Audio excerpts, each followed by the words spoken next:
fast occlusive thrombus, vasoconstricted vessel. Acute coronary syndrome is very different from stable atherosclerotic disease. No wonder that conventional balloon expandable stents show a higher frequency of adverse events in the early phase of ACS treatment. These two IVUS images of a real acute coronary case show from inside the vessel lumen how a stent which appears well deployed on the left-hand side resulted in a gap between the stent and the vessel wall after 13 months, as shown on the right-hand side. How could that possibly happen? First, as the balloon that delivers a conventional stent is deflated, the stent's natural tendency for recoil could result in initiating such a gap between stent struts and the vessel wall. Second, as the vessel relaxes, vasodilatation increases, resulting in further expansion of this gap.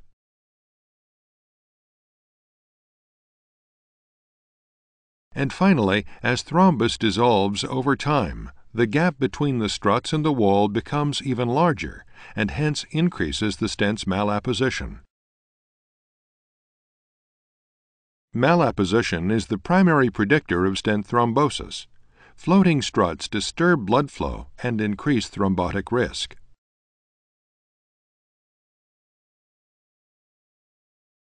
With conventional stents, malapposition is induced by stent recoil, vasodilation, and thrombus dissolution.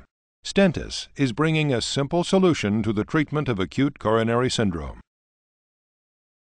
The STENTYS platform is a self-expanding stent platform that builds on the superelastic properties of titanium alloy. It is gently and easily deployed over the thrombotic lesion by retracting a protective sheath, and because of its inherent design and properties, it exhibits no recoil. As spasm is relieved, the vessel diameter increases, and the stent follows in expansion and continues its scaffolding of the artery. Finally, as the thrombus dissolves, the stent expands further to absorb the gap left by the dissolving thrombus, thus maintaining a perfect apposition throughout the remodeling process of the vessel.